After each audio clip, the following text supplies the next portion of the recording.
Irmãos, vamos então retomar a nossa caminhada, não é? Esse é um programa de estudos bíblicos da nossa igreja. Se você caiu de paraquedas aí na internet e está nos assistindo nesse momento, toda quinta a gente se reúne aqui para estudar a Bíblia, não é? Já há algum tempo nós estamos usando como roteiro para os nossos estudos a Confissão de Fé de Westminster. Qual é a vantagem de estudar a Bíblia desta forma? A vantagem é que a confissão de fé, ela organiza o conteúdo da Bíblia em tópicos. Então isso facilita o nosso estudo da Bíblia. Além de nos possibilitar visitar uma enormidade de temas diferentes.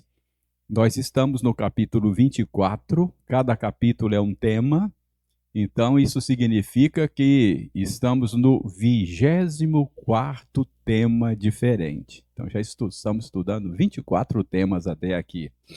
Então isso é bom. Além disso, a nossa igreja subscreve essa confissão de fé por entender que as pessoas que escreveram esse documento tiveram uma boa compreensão do ensino da Bíblia. Então, é uma interpretação boa da Bíblia. Então, a gente acaba se servindo aí, não é? Do trabalho desses intérpretes do passado. Então, vale a pena. Nós já estamos aí há muitos meses seguindo esse roteiro. Como eu disse a vocês, é o capítulo 24, cada capítulo um tema. E qual é o tema que estamos estudando? O tema é casamento, é matrimônio e divórcio. Esse é o tema. Qual é o ensino da Bíblia sobre esse tema, não é? Como é que os nossos irmãos de Westminster interpretaram o ensino bíblico sobre esse assunto? Como é que nós cremos sobre... o que é que nós cremos a respeito de matrimônio e divórcio? Reverendo Lucas já nos explicou os 3 primeiros parágrafos. Então, só para refrescar a nossa memória, no primeiro parágrafo, o reverendo Lucas mostrou para nós que casamento não é uma invenção nossa, não é? É algo que Deus inventou. É uma instituição de Deus. E eu me lembro que o pastor Lucas deixou muito claro que é parte da ordem da criação. Quando Deus criou todas as coisas e organizou o seu mundo, ele já definiu esse negócio de casamento. Como é que foi que ele definiu? O pastor Lucas deixou claro na quinta-feira passada, que Deus definiu que casamento é a união, é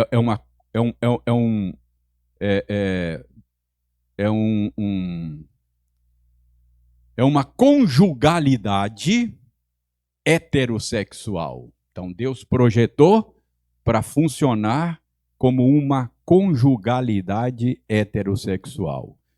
Pastor Lucas mostrou também, com base nessa explicação aí, que Deus projetou também o casamento para funcionar com base numa conjugalidade monogâmica. É assim que Deus projetou o casamento para funcionar. E o fato de ser uma instituição da criação significa que a gente não pode redefinir esse negócio.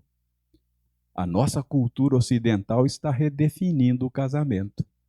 Por exemplo, a nossa cultura já está propondo uma conjugalidade homossexual, um casamento homoafetivo.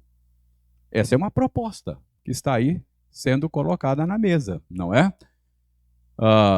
Algumas culturas, nem tanto aqui na nossa cultura ocidental, mas algumas culturas já propõem uma conjugalidade polígama, não é? Poligamia. Então, fazer isso é mexer na estrutura da coisa. E ninguém mexe na estrutura de algo sem correr risco. Não é verdade? Pense nesse prédio aqui. Tem certas coisas aqui que você pode mexer. Mas se você mexer na estrutura do prédio, se você comprometer a estrutura do prédio, você pode jogar o prédio no chão. Então a nossa sociedade está correndo muito risco quando mexe na estrutura do casamento. Eu não sei o que vai dar isso no futuro. Que Deus tenha misericórdia de nós, não é verdade? Mas isso é coisa que o pastor Lucas já falou conosco na semana passada. Depois o pastor Lucas mostrou também, no parágrafo 2, que o parágrafo 2 trata do propósito para o qual o Senhor inventou esse negócio de casamento, não é? Então, o propósito para auxílio mútuo, ele mostrou isso, e para propagação da raça humana, para a propagação da igreja e para impedir a impureza. Então, são esses os propósitos. Deixe-me só chamar a sua atenção para o segundo e o terceiro propósito: propagação da raça humana e sucessão e propagação da igreja. O que isso significa? Que a procriação, a sucessão, ou melhor, a propagação da raça humana. O que é propagação? O aumento, o crescimento da raça humana depende da procriação. E o casamento é a plataforma que Deus criou para a procriação legítima, para a sucessão legítima, para o aumento legítimo da raça humana. Procriar é uma bênção? É uma bênção. Os filhos são herança do Senhor. Mas Deus não nos deu essa tarefa de procriar para a gente procriar de qualquer jeito. Tem uma forma legítima de procriar. Qual é essa forma? No contexto do casamento heterossexual, monogâmico, indissolúvel. Essa é a plataforma que Deus inventou para que a procriação legítima acontecesse. Está claro? A procriação fora dessa plataforma, então, é considerada ilegítima, não é? Deus quer que nós procriemos desse jeito. O jeito de Deus é sempre o melhor jeito, não é? Então, segundo o entendimento cristão, reformado, bíblico, não devemos procriar, gerar filhos fora do casamento. Ok? Eu sei, você vai dizer, reverendo. E aqueles filhos que foram gerados fora do casamento? Não acontece? Acontece. Não é? E aí? Não são filhos benditos, bem-vindos, amados? Claro que são. Todo ser humano, ele é imagem e semelhança de Deus, traz consigo uma dignidade inerente, independentemente do modo como os pais os colocaram no mundo. Eles devem ser amados, não é? Tratados com dignidade, e Deus os ama e nós devemos amá-los também. A despeito do erro dos pais que procriaram de uma maneira chamada aí ilegítima. Entendeu? Então, o que nós devemos fazer? Ensinar o nosso povo a cumprir esse papel, procriar. Deus deu essa tarefa para nós, mas procriar dentro dos termos estabelecidos pelo Senhor. procriar fora dessa plataforma, a gente sabe, traz muita dificuldade, muito problema, não é? Pais solteiros, às vezes, passam muitas dificuldades. Deus dá graça, é possível, com a graça de Deus, criar o filho. E Deus abençoa a gente, apesar dos erros da gente, Deus abençoa, não é verdade? Mas não é o que Deus planejou, não é? A paternidade de solteiros não é uma coisa que Deus havia planejado. Esse é o meu ponto, entendeu? Esse é o meu ponto. Então, por isso que fala lá, ó, por uma sucessão legítima. Então tem uma sucessão que não foi o que Deus planejou, tá? O jeito de Deus é sempre melhor. E uma outra coisa que eu quero chamar a sua atenção ali é que Deus planejou que por meio da procriação acontecesse também a propagação da igreja, o crescimento da igreja, por meio de uma semente santa. Então Deus planejou o crescimento da igreja de duas maneiras: por meio da evangelização dos de fora e por meio de uma semente santa. Como é que a igreja do Senhor cresce? Como é que a igreja do Senhor se propaga? Por meio da proclamação do evangelho, a evangelização dos de fora e por meio da criação de uma semente santa. Deus planejou usar a procriação para encher o mundo com imagens dele. Ele criou o primeiro casal, a sua imagem e semelhança, e depois falou: agora vocês vão crescer, multiplicar e encher a terra de imagens minhas. Mas aí o pecado entrou. O plano de Deus não mudou.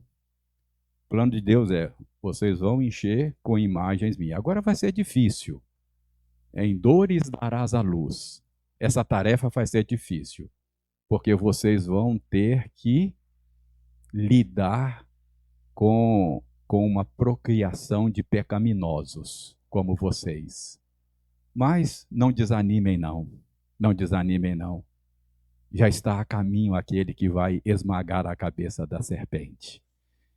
Vocês vão ainda assim poder gerar uma semente santa.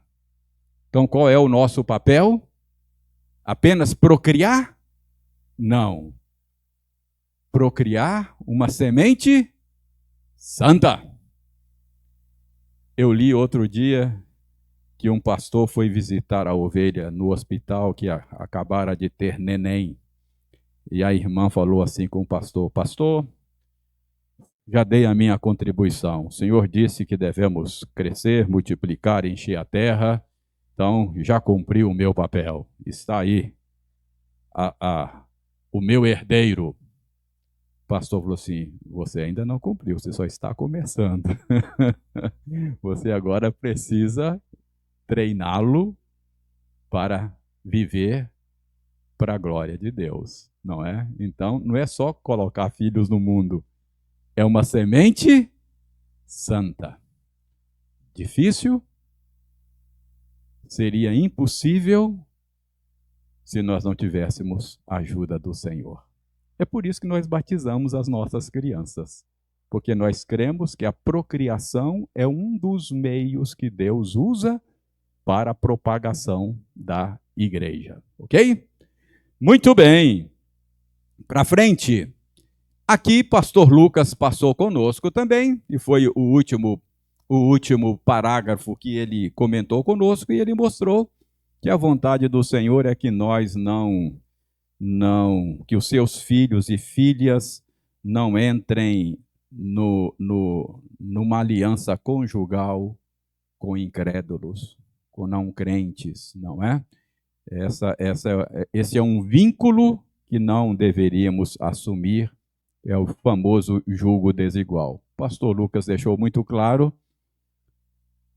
que às vezes a gente usa o seguinte argumento: ah, reverendo, eu conheço a irmã fulana, ela casou, o marido dela não era cristão na época, mas depois ele se converteu. E aí, olha, veja bem, então o pastor Lucas deixou muito claro que essas coisas podem acontecer, mas quando acontecem, Deus está abençoando a pessoa apesar da sua desobediência. Não foi por causa da obediência. Deus às vezes faz isso. Deus nos abençoa apesar de, não é? Então, julgo desigual não é recomendável para os cristãos. Muito bem, agora a matéria de hoje, nova, parágrafo 4º, não é? Então eu vou ler esse parágrafo porque esse aí é um parágrafo novo. Não devem casar-se as pessoas entre as quais existem os graus de consanguinidade ou afinidade proibidos na palavra de Deus. Tais casamentos incestuosos jamais poderão tornar-se lícitos pelas leis humanas ou consentimento das partes, de modo a poderem coabitar como marido e mulher. Então aqui, nossos irmãos do passado estão chamando a atenção nossa para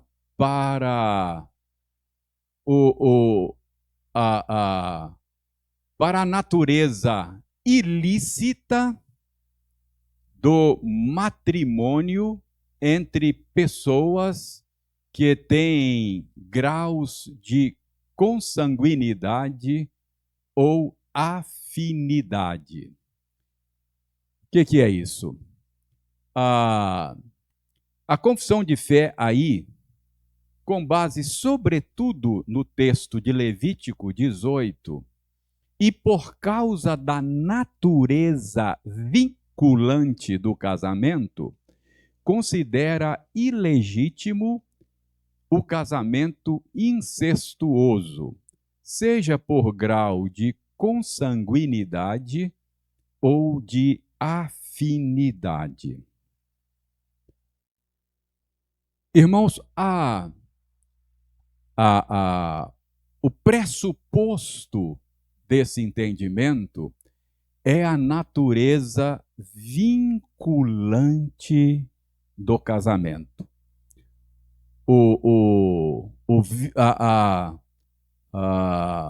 A conjugalidade, segundo a Escritura, significa tornar-se uma só carne. Quando nós nos unimos pelos vínculos do casamento, nós nos tornamos uma só carne. E a nossa cultura tem perdido de vistas esta natureza vinculante do casamento. Mas o pressuposto aí é que esse vínculo é de tal monta, é de tal natureza que ele se estende para além do marido e mulher. Então veja bem, o fato de eu ter me tornado com a minha esposa uma só carne, esse vínculo que me une a ela, ele se estende a outros. Por exemplo, eu sou uma só carne com os meus 3 filhos. Há uma unidade biológica entre nós. Se você fizer o nosso DNA, você vai ver que nós estamos vinculados uns aos outros.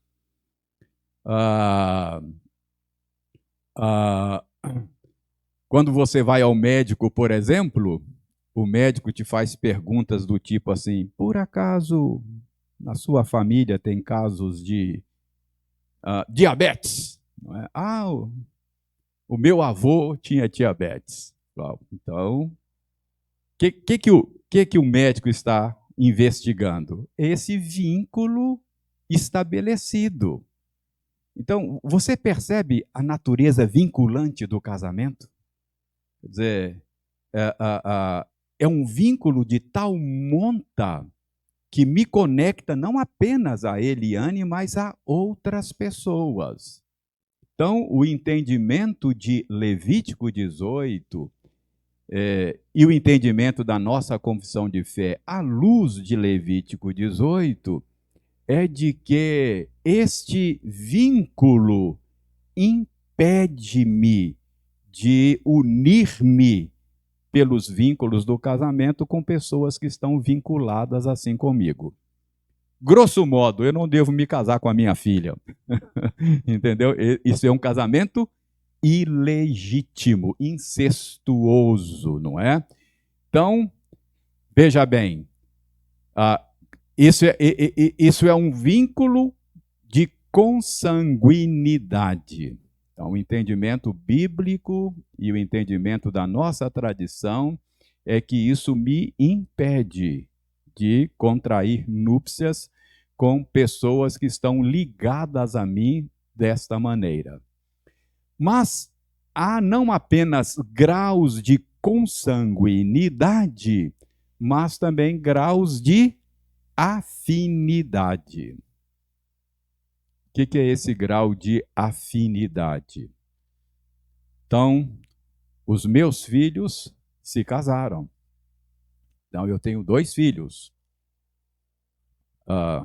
Homens, né? 2 homens. Eles se casaram. Então, o casamento deles é de tal maneira vinculante que me vincula às esposas dele por afinidade.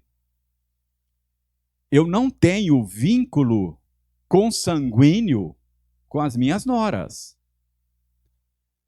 Mas o casamento delas com os meus filhos geram um vínculo de afinidade. Elas são, por assim dizer, minhas filhas agora por causa desse casamento. E eu não deveria me casar com a minha nora por causa dessa vinculação. Percebe como é que o entendimento bíblico cristão do casamento é uma coisa mais profunda do que normalmente a nossa cultura enxerga, não é? Então, há uma natureza vinculante que limita as minhas possibilidades de contrair núpcias. Eu não devo contrair núpcias com pessoas que estão vinculadas a mim desta maneira. Tá claro?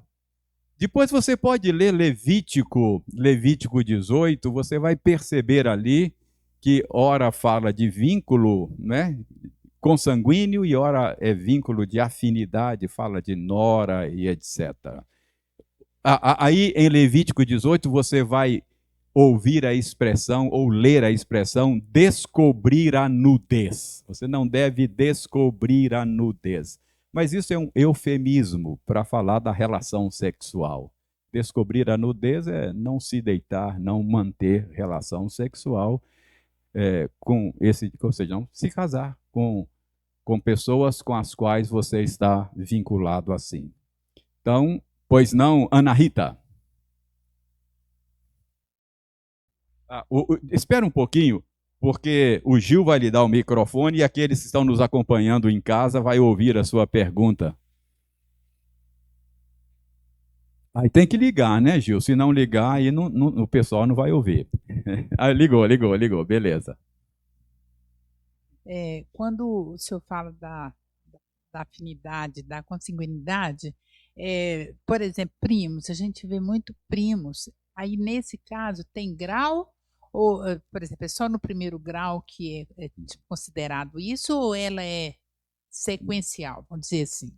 Deixe-me dar um passo à frente que eu vou responder a sua pergunta. Grau de afinidade amplo ou restrito? Essa é uma questão controversa e esse grau de afinidade dividiu a tradição reformada. Mesmo quando a confissão de fé foi escrita, não houve consenso. Então, a confissão de fé foi escrita por uma assembleia de teólogos que foi convocada pelo parlamento inglês. Então, o parlamento inglês, uma instituição política, queria dar cara à nova igreja da Inglaterra, porque agora a igreja da Inglaterra se separou da igreja católica. Que cara ela vai ter?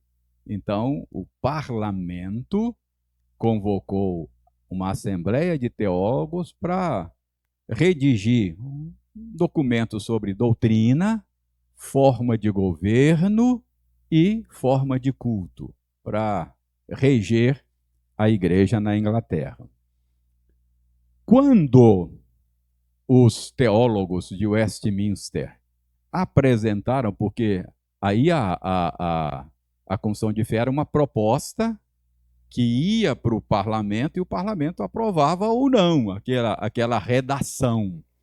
Então, esse parágrafo, o parlamento acabou incluindo uma pequena cláusula, porque não concordou com a redação, achava que a redação dada pelos teólogos, ela restringia certas práticas que já estavam cristalizadas na cultura daqueles dias. Então, havia, por exemplo, o caso, o modo como o parágrafo 4 está redigido, eles entendiam que impediria certos casamentos já estabelecidos. Na Inglaterra estava cristalizado, por exemplo, a possibilidade de casar-se com, por exemplo, uma cunhada depois da morte da esposa. Então, minha esposa morreu, eu caso com a irmã dela. O parlamento entendeu que o modo como estava impedia isso, mesmo depois da morte da minha esposa. E isso acontecia muito e achavam até que isso era um benefício, porque na criação da prole, dos filhos, os meus filhos serem criados pela irmã da mãe dele, talvez isso facilite, não é? Então, havia isso. E havia essa questão também de primos e etc. Então, o parlamento inglês procurou restringir o grau de afinidade, incluindo uma cláusula que permitiria certas uniões já consagradas na cultura. A Igreja da Escócia manteve o texto original, apesar da cláusula incluída pelo parlamento, a Igreja da Escócia não seguiu. Mas na Inglaterra ficou assim, por considerar reflexo mais fiel da palavra de Deus e das práticas reformadas, a Igreja da Escócia não incluiu, e o que chegou até nós via Igreja Presbiteriana dos Estados Unidos também não tem essa cláusula. Mas a cláusula ficou mais ou menos assim, ó. Essa é a redação que nós temos, não é? Não devem casar-se as pessoas entre as quais existem os graus de consanguinidade ou afinidade proibidos na palavra de Deus. Tais casamentos incestuosos jamais poderão tornar-se lícitos pelas leis humanas ou consentimento das partes, de modo a poderem coabitar como marido e mulher. Aí o parlamento incluiu assim, ó. Contudo, os homens não devem interpretar tão amplamente estes graus como impedir o casamento lícito de seus parentes legais. Então, eles entendiam que haveria possibilidades primos ou cunhados em caso da morte do cônjuge, não é? Que não seria pecaminoso ou ilícito. Então, há essa cláusula aí, e isso dividiu, não é? Dividiu a tradição.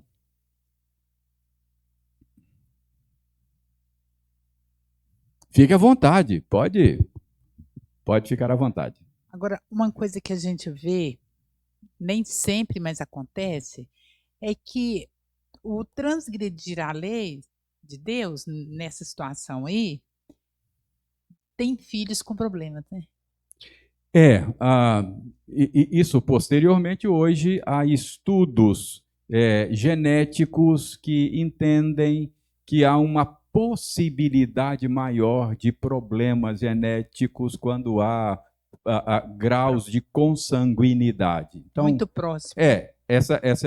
Mas acho que eles não consideraram isso e nem estava na pauta, mas dizem que há hoje essa questão. O meu sogro e minha sogra eram primos primeiros.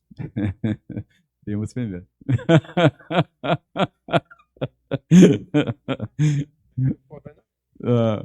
Muito bem. Ok. Mas, enfim, o que nós podemos aprender com isso aqui? Com toda essa, apesar da controvérsia e tal. Aprender sobre a natureza vinculante do casamento, sobre o modo como a tradição reformada lida com a autoridade da Escritura, não é? Se esforça para que a Escritura seja mesmo a nossa regra de fé e de prática, e a importância do casamento e da família como fios importantes da tessitura do tecido social.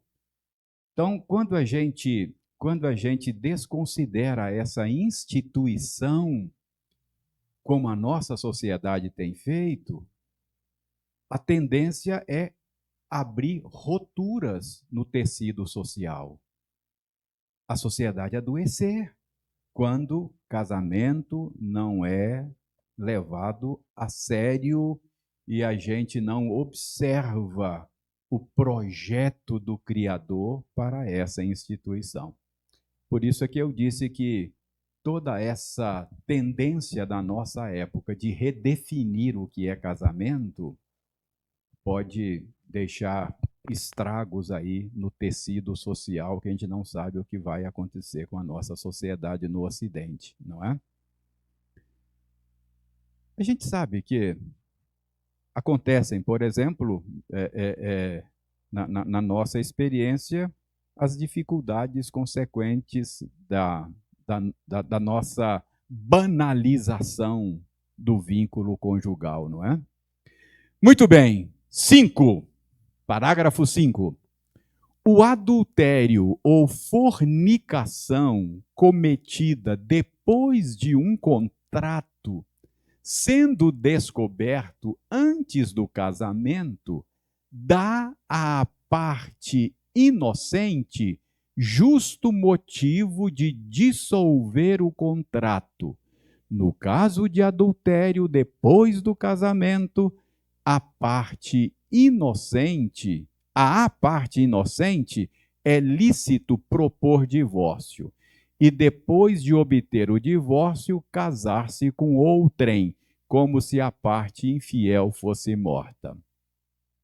Nesse parágrafo 4, continua na pauta do ensino da confissão de fé a natureza vinculante do casamento.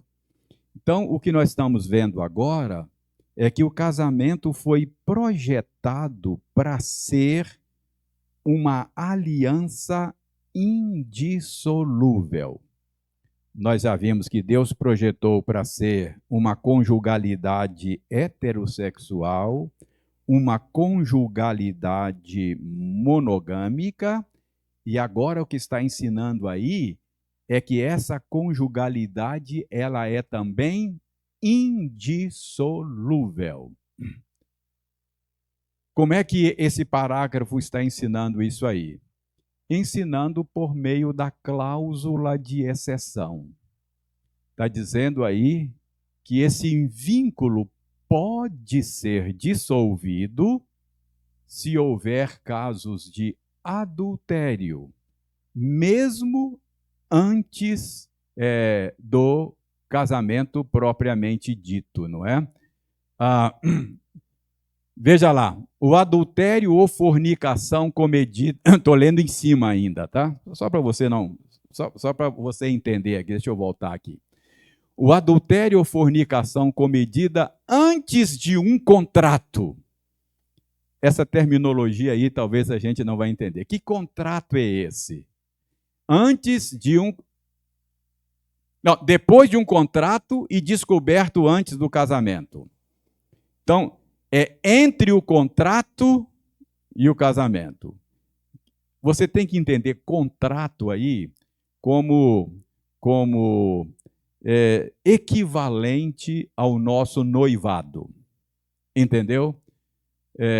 Só que o contrato, na época em que isso foi redigido, tinha uma natureza mais vinculante do que o nosso noivado. Nos dias do Novo Testamento, o termo usado para essa instituição aí era o desposório.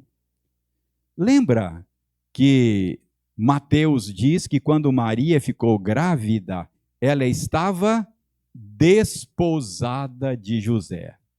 Ou seja, ela estava noiva, estava desposada. É claro que o desposório e o contrato aí tinham uma natureza mais vinculante do que o nosso noivado. Porque nos dias do Novo Testamento, o desposório só podia ser rompido com carta de divórcio. Então, de repente, a noiva ficou grávida.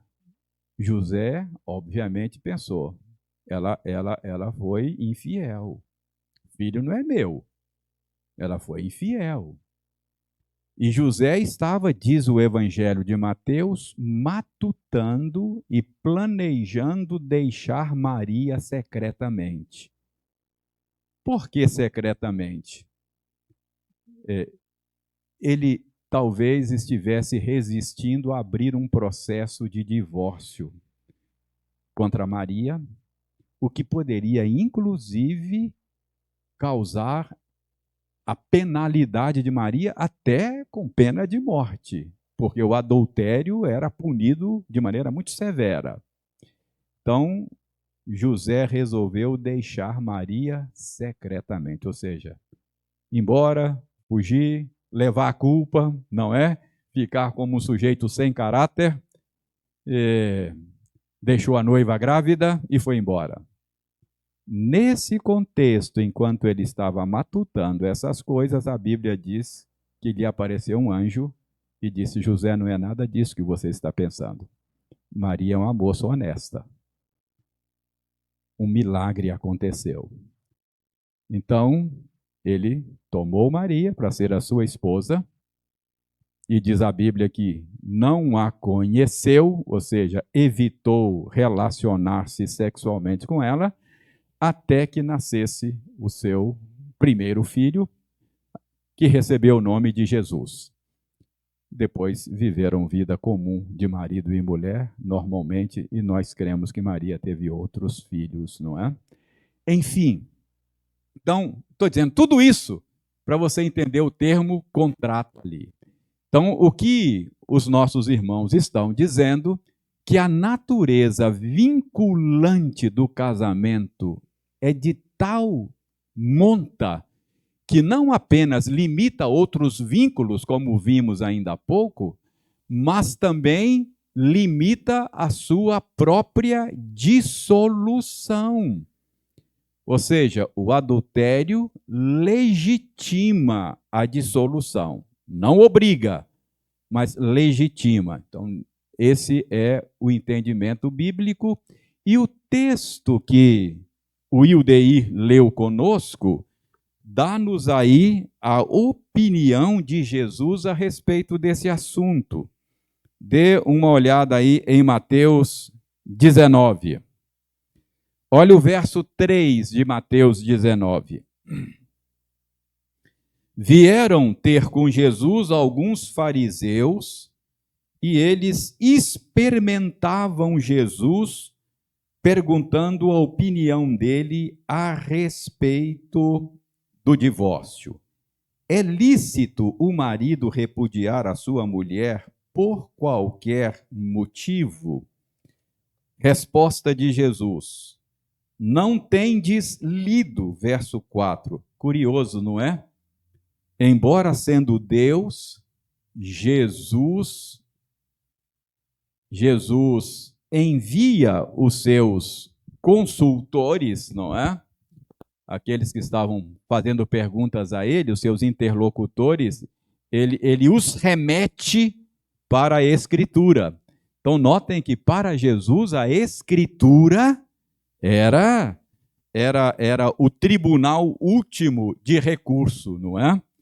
Então, não tendes lido que o Criador, desde o princípio, os fez homem e mulher, e que disse, por esta causa deixará o homem pai e mãe, e se unirá à sua esposa, tornando-se os dois uma só carne.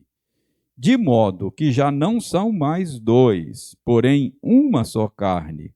Portanto, o que Deus ajuntou, não o separe o homem. Então, o que Jesus está dando aí é a sua interpretação do texto de Gênesis.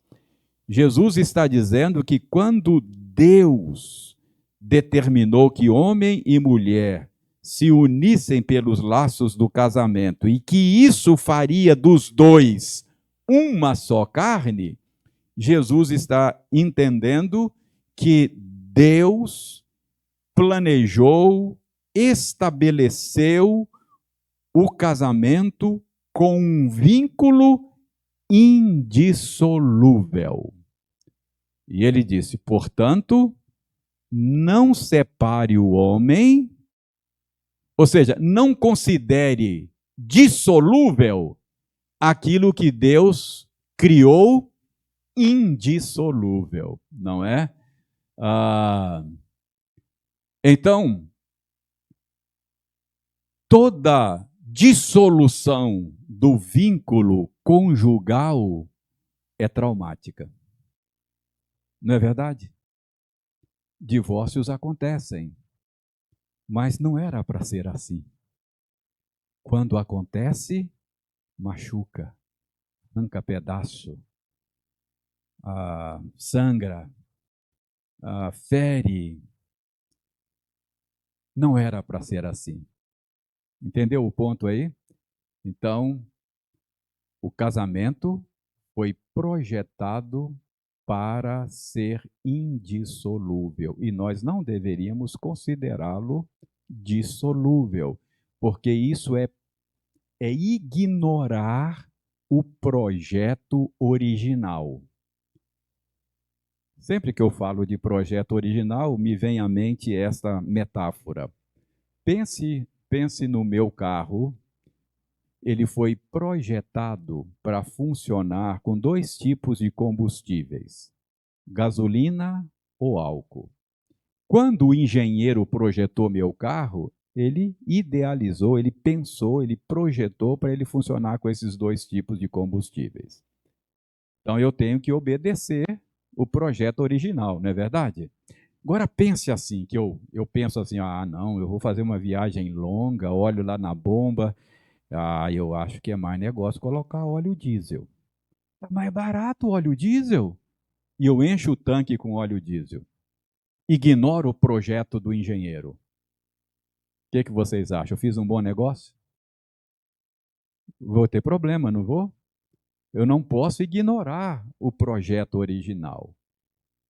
Então a gente às vezes faz isso, coloca óleo diesel no tanque do carro que era para funcionar com gasolina. Às vezes a gente ignora o projeto original. Aquele que projetou o casamento o projetou para ser indissolúvel. E a gente fala: "Não, eu vou considerá-lo dissolúvel", não é? Então, é isso que Jesus está dizendo. Agora veja bem, se os interlocutores de Jesus estivessem bem intencionados, eles iam agradecer a Jesus, a opinião dele, o ensino dele, obrigado, mestre, e ir embora, não é? Mas o que diz aí o verso 3? Que a intenção deles não era uma intenção santa. Eles estavam perguntando a Jesus para o experimentarem.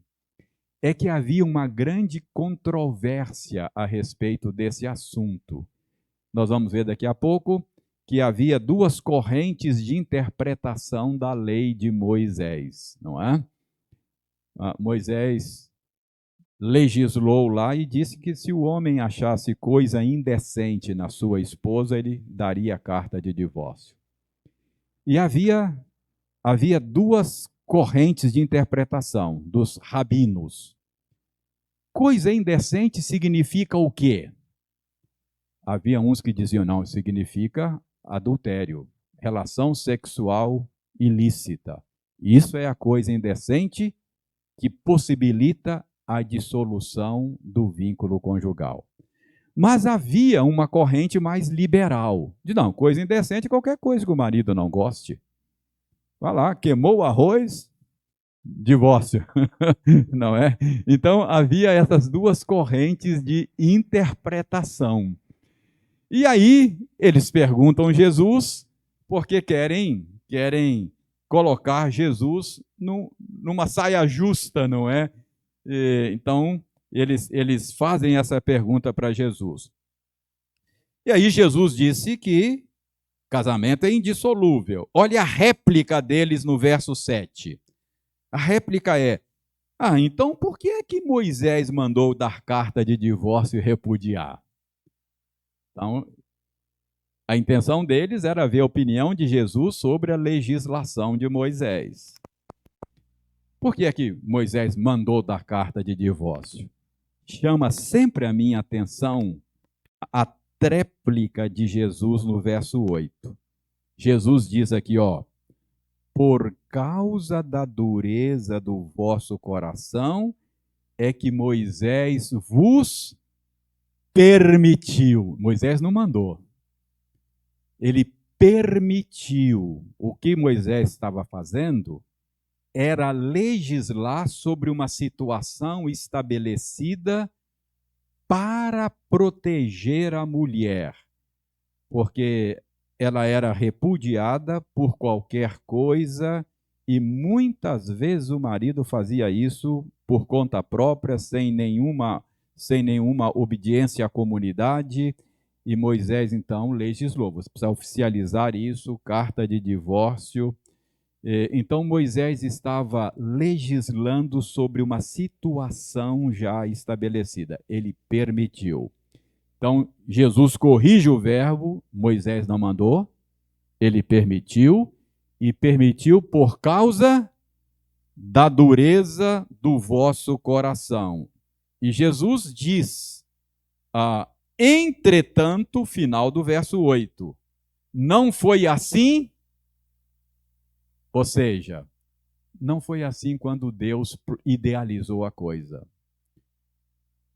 Divórcio entrou para a nossa experiência por causa do pecado. Nós é que inventamos o divórcio, não é? Por causa da dureza do nosso coração. Sempre que o divórcio acontece, acontece por causa da dureza do coração. De um, do outro ou de ambos. Não é verdade?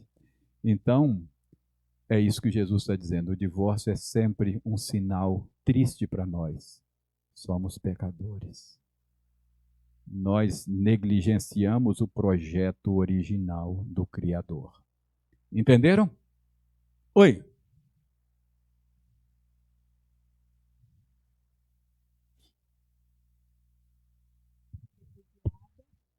comete adultério. Não é assim? Isso. E aí na confissão está dizendo que a parte infiel pode voltar a casar. É a cláusula de exceção. Ah, Aí, quando Jesus está dizendo que quem casar com uma repudiada, não é? O casamento anterior dela está vigente, é um vínculo indissolúvel. mas nem a que foi repudiada pode casar de novo? Jesus está dizendo isso? É isso que Jesus está dizendo. O vínculo continua. A cláusula de exceção aqui o Jesus vai dizer aí, do adultério. Quer ver? Verso 9. Leia o verso 9 para nós, Eu, porém, Euridice. vos digo, quem repudiar sua mulher, não sendo por causa de relações sexuais ilícitas, e casar com outra, comete adultério. E o que casar com a repudiada, comete adultério. Exatamente isso. Até a parte que foi prejudicada na relação, no caso, a mulher que foi repudiada, ela não pode, ela não Queimou o arroz. pode casar de novo. Sim, a única cláusula de exceção que Jesus coloca aqui. aí, nesse caso, é a relação sexual ilícita, mas que é permissão, é claro. O adultério legitima, mas não obriga. É claro que sempre, sempre, o ideal é que haja arrependimento, perdão e restauração, mesmo quando há relação sexual ilícita, não é? Mas aquele que foi a vítima está livre para contrair novas núpcias, como se a outra parte tivesse morrido. Eu estou dizendo que essa é a única cláusula de exceção, mas a nossa tradição aceita uma segunda, Eurídice. Posto que a corrupção do homem seja tal que o incline a procurar argumentos a fim de indevidamente separar aqueles que Deus uniu em matrimônio, contudo, só é causa suficiente para dissolver os laços do matrimônio o adultério, e agora vem uma outra cláusula de exceção, ou uma deserção tão obstinada que talvez cubra esse caso aí que você levantou. Uma deserção tão obstinada que não possa ser remediada nem pela igreja, nem pelo magistrado civil. Para a dissolução do matrimônio, é necessário haver um processo público, regular, não devendo deixar o arbítrio e discrição das partes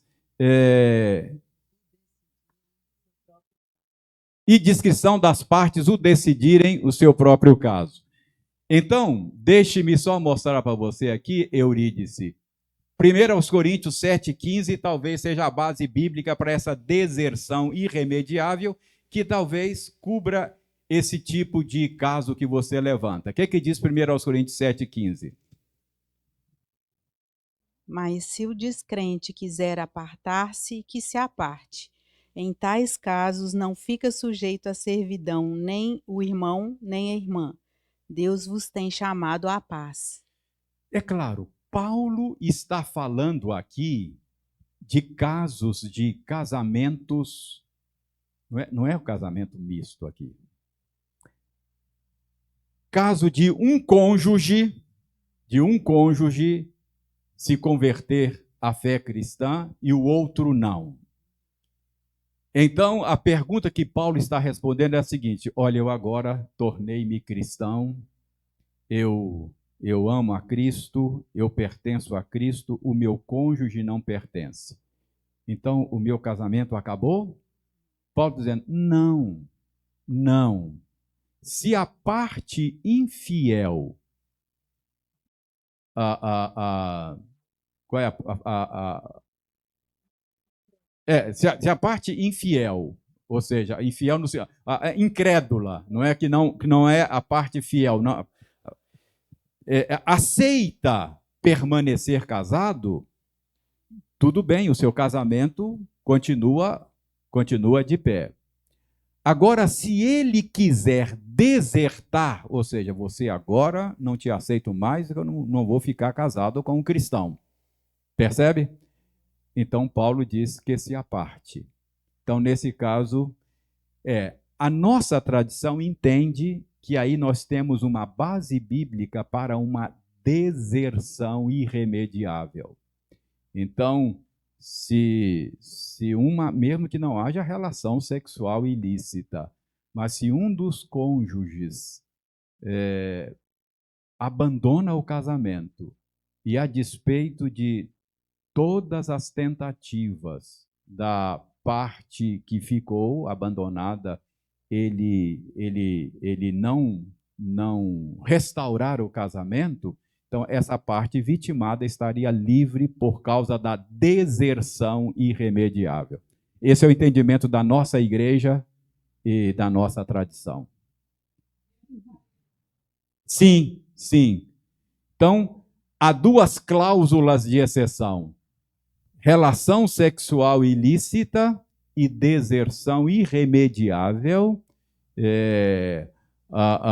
legitimaria a dissolução do vínculo conjugal.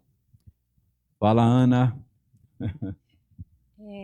Nos casos de agressão física dentro do matrimônio, poderiam ser configurados como uma deserção por ele não cumprir com o papel do matrimônio? É verdade. A Ana está colocando aí a questão de agressão física, não é? É claro, divórcios acontecem. Eu não estou dizendo que depois que o pecado entrou no mundo, divórcios acontecem. Jesus disse, acontece por causa da dureza do coração. E a dureza do coração pode levar a casos extremos assim. Casos extremos de violência doméstica. Então, em caso de violência doméstica, a parte violentada precisa ser protegida.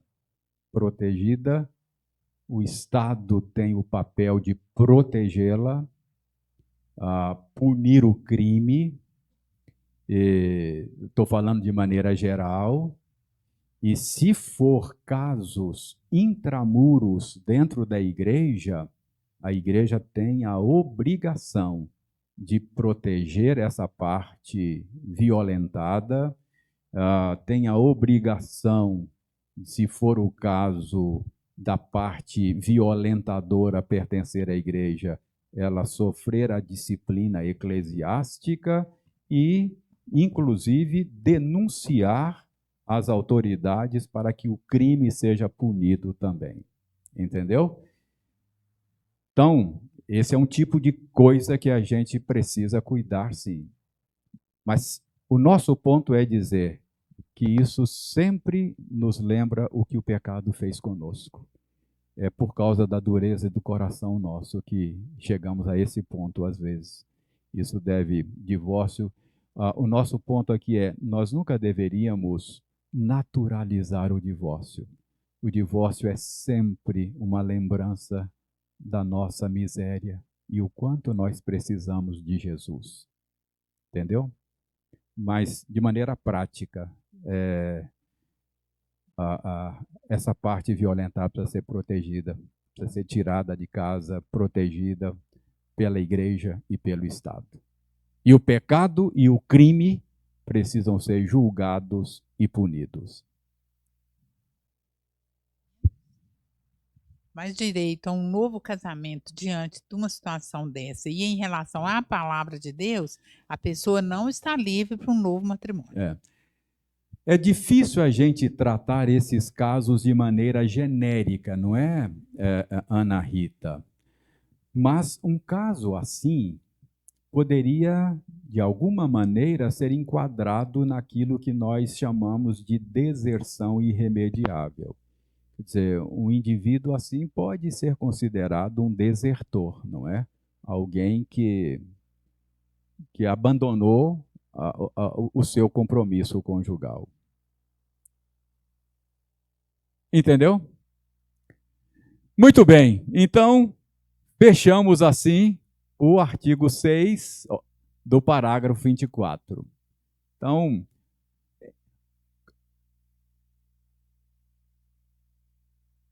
o artigo 6 do capítulo 24. Ô, Ana, muito obrigado, muito obrigado. Mas qual é, irmãos, qual é o resultado final de tudo isso? É mostrar a santidade do casamento.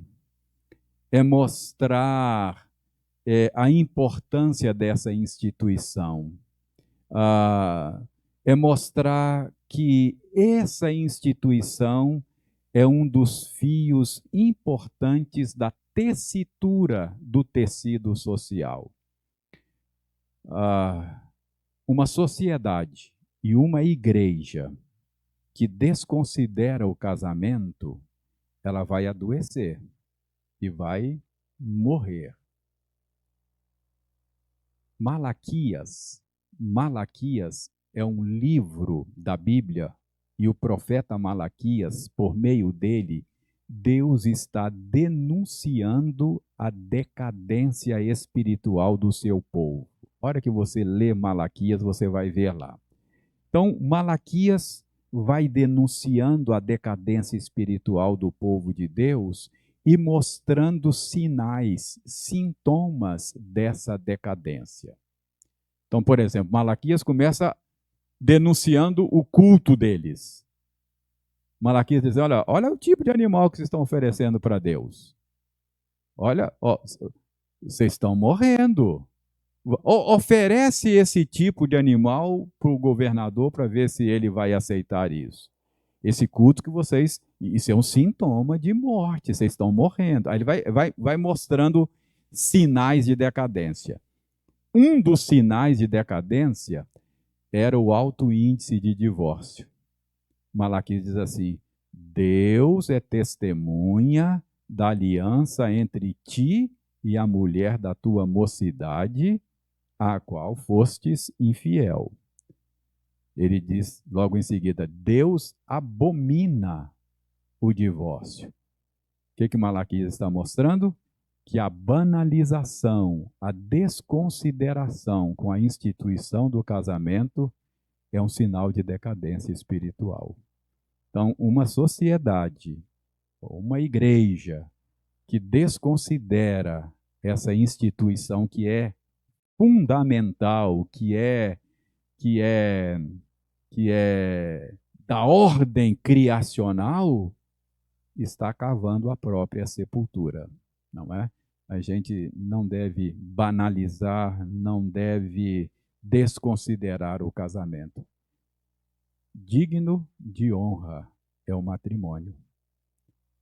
Nós precisamos honrar essa instituição. Ela é parte da estrutura da criação. Se a gente desconsiderar isso, nós vamos colher os resultados ruins dessa desconsideração. Ninguém pode mexer na estrutura que Deus criou. Por quê? Porque Deus é sábio. Ele é que sabe como as coisas funcionam melhor. Entendeu? Então, esse é o resultado da gente refletir sobre essa instituição. Tranquilo? Próxima semana,